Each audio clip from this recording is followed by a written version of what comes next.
Alexandre, bien, ça y est, tu as déjà perdu ton regard. Bonjour. Tu étais Salut, parti, Salut, t'étais parti ailleurs. Bon. salut Jean-Baptiste. On essaie de se recentrer. Comment ça va? Très bien. Et toi? Bah, ça va bien. Je suis très content de t'accueillir aujourd'hui. J'avais une question pour toi. Alexandre Ferrero, tu es spécialisé dans la prospection. Yes. Depuis quelque temps, tu as une entreprise de prospection téléphonique, mais tu fais ce qu'on appelle de l'omnicanal, c'est-à-dire que tu te concentres pas seulement du téléphone. Alors, j'ai très mal dit ça, mais on s'en fout. Le sujet de la prospection, c'est un truc dont on entend parler sans arrêt sur LinkedIn. Je pense que tu es d'accord avec moi. Euh, je t'ai invité, j'ai voulu en parler avec toi parce que, bah, justement, comme tu es omnicanal, bah, tu as une approche très complète de la chose, quand d'autres vont se spécialiser sur juste un segment et basta. Il n'y a pas de mauvaise ou de bonne manière pour le faire, hein. Mais ça amène à ma question. De ton expérience, quelle serait la méthodologie de prospection avec le meilleur rapport au temps passé versus le résultat? Et accessoirement, quels seraient les prérequis pour que ça marche? Une bonne question. Déjà, merci de m'avoir invité, c'est cool. Bonne question. Tu as dit un mot hyper important, c'est méthodologie. Après, ce qu'on va mettre à cette méthodologie, du coup, c'est un plan d'action parce que même si tu établis des bons process et que derrière tu ne passes pas à l'acte, ça ne sert absolument à rien. On est d'accord. Tu évoqué quelque chose d'important dans le sens, niveau, rapport et ratio, temps. Justement, si tu passes 6 heures à prospecter par téléphone, quel est, le résultat pour 6 heures de prospection? Bien qu'aujourd'hui, en une demi heure et en une heure sur des appels ciblés, là je pars uniquement par téléphone, tu peux obtenir des résultats exceptionnels. Moi, très honnêtement, pour mes clients, je prospecte une demi heure, voire une heure, par jour, en règle générale, ou espacé en tout cas dans les demi-journées pour lesquelles je travaille, pour mes clients. Et avec cette ratio-là, ce ratio-là, en tout cas, tu peux avoir des résultats vraiment top. Des fois, ça fait un peu gronder les clients qui te disent, «Mais attendez, vous passez pas 5 heures, d'appel pour justement obtenir trois, quatre rendez-vous». Non, il suffit après d'avoir, justement cette méthodologie, je vais y revenir un petit peu après, pour, bien cibler les contacts et avoir des résultats, probants. Maintenant, si on Ok. parle d'autres canaux et quel est le canal qui serait le plus intéressant en termes de temps, sans passer 6 heures justement par téléphone? Je l'ai dit, tu peux passer une demi heure par téléphone, voire une heure, à partir du moment où tu segmentes, tu divises et tu, orientes réellement, tes actions et tes appels. Typiquement, si tu as un fichier avec, un fichier de prospection où tu as simplement les numéros de standard, là je parle en B2B, et que tu n'as pas de ligne directe, ça va être forcément entre guillemets «un peu plus difficile». Donc la méthodologie, ça peut être pendant une heure de te dire: tu vas appeler les standards, tu vas essayer d'obtenir les lignes directes et ensuite tu te caleras une heure ou une demi heure, dans la semaine pour appeler uniquement ces lignes directes. Et là, Ouais. c'est là où je disais justement par rapport au temps, c'est plus intéressant, même si en amont, tu as eu un travail de préqualification.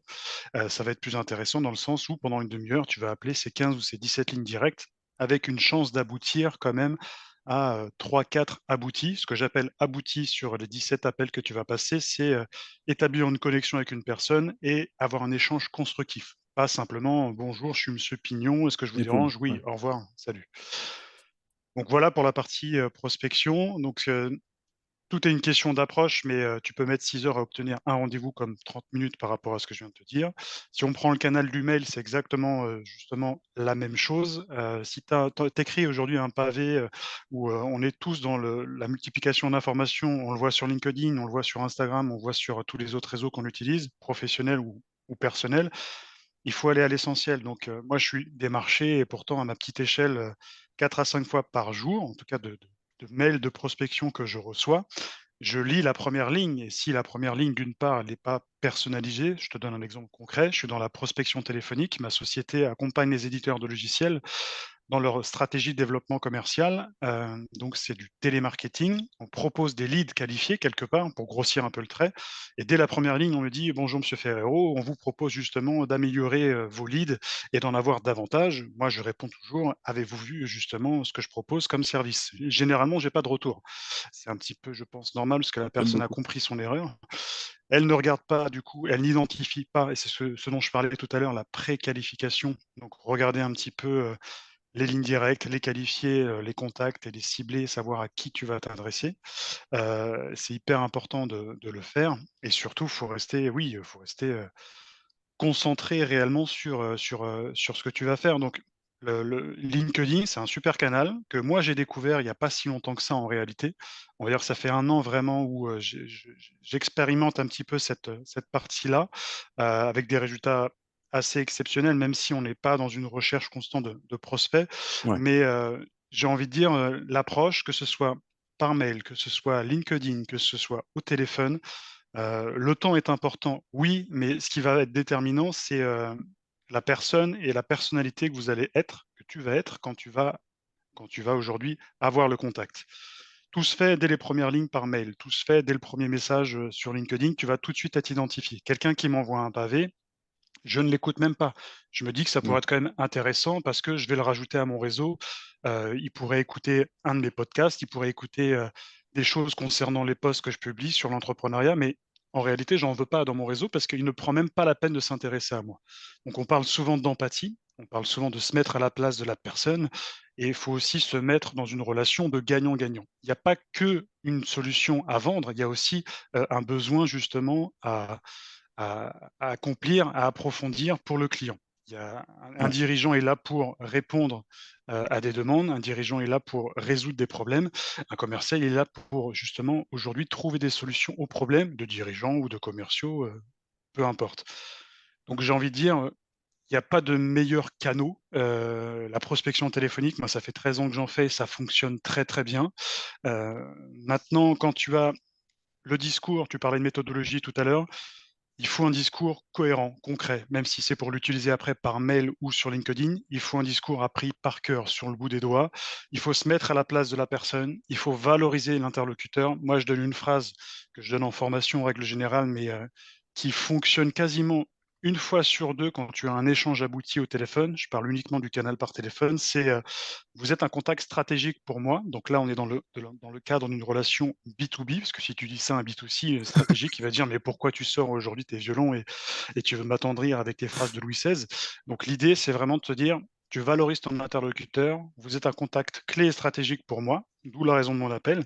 D'une part, par rapport à la fonction que vous représentez, si c'est un responsable financier, un directeur informatique, un dirigeant, et par rapport à l'entreprise aujourd'hui dans laquelle vous êtes également. Donc ça, c'est hyper valorisant et la personne se sent aussi écoutée. Tu vas lui donner encore plus envie de justement de parler de ses besoins, de parler de ses problématiques plutôt qu'une approche, «Aujourd'hui, je vends des fenêtres et j'aimerais savoir si vous avez envie de changer de Velux ou une véranda ou» on en a rien à foutre. Voilà: «Comment allez-vous aujourd'hui? Je vous appelle parce que, bah, il fait beau, donc je me suis dit, pourquoi pas, discuter avec un inconnu qui pourrait avoir la même vision que moi». C'est con, c'est faut avoir du culot, faut aussi un petit peu anticiper. D'où l'intérêt d'avoir quand même un bon script d'appel, mais faut pas oublier une chose, faut rester humain. Humain, c'est hyper important et tu as un directeur financier au téléphone, il gagne peut-être même 10 000 € par mois. Il gagne peut-être même 55 fois plus que toi. Ce que je veux dire par là, c'est que il va aux toilettes comme toi et moi à la fin de la journée, tout dépend comment on est réglé, mais Exactement. c'est un humain, il a des émotions, il faut apprendre à les canaliser, il faut apprendre à les gérer. Moi, ça fait 13 ans que je fais de la prospection, alors je parle du canal par téléphone, mais j'ai toujours peur quand je prends mon téléphone. J'ai toujours cette adrénaline, j'ai toujours la boule au ventre et pourtant j'ai obtenu des milliers et des milliers de rendez-vous avec, des entreprises du CAC 40, des comptes SBF 120, des personnes extrêmement, extrêmement importantes dans la société. Je parle dans le cadre professionnel, mais pour moi, elles ne sont pas importantes, elles ne sont pas plus importantes que moi parce que j'estime avoir une valeur ajoutée à Mm. transmettre. Je suis quelqu'un qui sait convaincre par téléphone, donc il faut jamais se dévaloriser. Elle gagne peut-être 17 000 € par mois, elle manage peut-être 232 personnes, mais aujourd'hui, moi, je suis, Jean-Baptiste Baron et je suis là pour convaincre la personne par téléphone d'accepter mes services et je sais qu'elle va le faire parce que j'ai une personnalité. Ça me va, c'est pas mal. J'aime Voilà bien. ce que je peux dire. C'est très bien dit.